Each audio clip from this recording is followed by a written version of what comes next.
রাজধানী আগরতলায় জেলার শাসকের টাস্ক ফোর্স তথা শিশু সুরক্ষা কমিশনের ও শ্রম দপ্তর চাইল্ড লাইন এবং সদর মহকুমার শাসকের উদ্যোগে শহরের বিভিন্ন জায়গায় 18 বছরের নিচে থাকা শিশুদের উদ্ধার করে নিয়ে যাওয়া হচ্ছে শেল্টার হাউসে। আগরতলায় জেল রোডস্থিত বিভিন্ন জায়গায় এই অভিযান চালিয়ে 2টি শিশুকে এখনো অবধি নিয়ে যাওয়া হয়েছে। আগামীকাল তাদের উপযুক্ত কাগজপত্র নিয়ে তাদের পরিবারের লোকেরা আসলে তাদের হাতে তুলে দেওয়া হবে।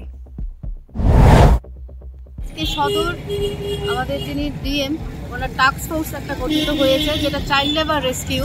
তো সদর ডিএম এর উদ্যোগে আমাদের প্রথমে একটা মিটিং সংগঠিত হয়েছিল এবং আমরা কার্যক্রম নিয়েছি যে শিশু শ্রম বিরোধী। আমরা অনেক এর আগেও করেছি, এটা আজকে র্যান্ডাম ভিজিট। এখানে আমরা আগরতলা শহর অঞ্চলে কয়েকটা রেস্তোরাঁতে গেলাম, তারপরে আমাদের স্ট্রিট কতগুলো স্টল আছে ওইখানে আমাদের সাথে আজকে উপস্থিত আছে।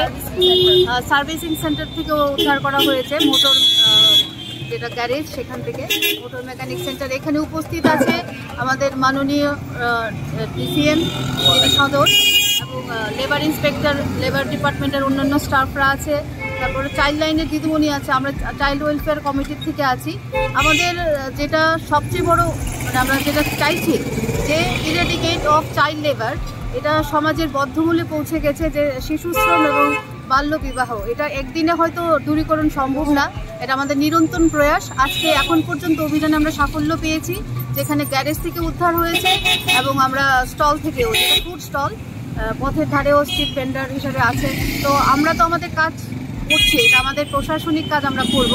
আমরা জনগণের কাছেও একটা বার্তা দিতে চাই এবং আমাদের একটা আপিল থাকবে যে আপনারা সবাই সর্বব্যাপী এটা একটা গণ আন্দোলনের রূপ ধারণ করুন, যে আমরা ত্রিপুরা রাজ্য থেকে শিশু শ্রম একটাও যেন শিশু বয়সের আগে 18 বছরের আগে কাজে নিযুক্ত না হয়, যেটা তার স্কিল ডেভেলপমেন্ট এবং সার্বিক বিকাশে আমরা হিউম্যান রিসোর্স হারাচ্ছি। এইভাবে চাইল্ড লেবারের এই ভয়াবহতা, আমরা হয়তো দারিদ্রতার কথা বলি, কিন্তু আমাদের উচিত সরকার আমাদের জন্য যে মিশন বাৎসল্যের মতো স্কিমগুলো দিয়েছে এগুলোর প্রপার ইউটিলাইজেশন করে সমাজ থেকে যেন শিশুশ্রম আমরা রোধ করতে পারি। আজকে বাচ্চাদেরকে উদ্ধার করা হয়েছে এবং আমরা প্রশাসনিকভাবে যা করা যায় আমরা কালকে আইনের মাধ্যমে তাদেরকে চেষ্টা করব তাদের জন্য ভবিষ্যৎ এবং আগামী সাফল্য হয়, ভবিষ্যৎ সুনিশ্চিত করা যায়, সেটা আমরা প্রয়াস করব।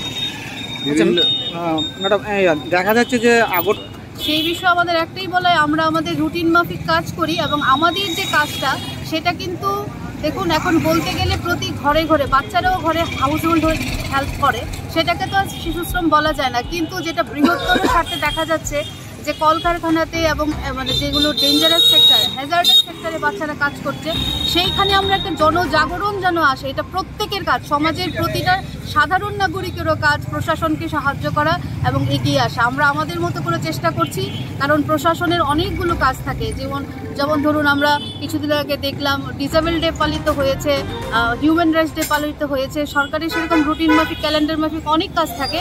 কিন্তু শিশু শ্রম আমরা তখনই বন্ধ করতে পারবো যখন আমরা এটা জনজাগরণে, জন আন্দোলনে এটা আমরা পরিণত করতে পারবো, সেটাই আমাদের প্রয়াস। আপনার পরিচয়টা?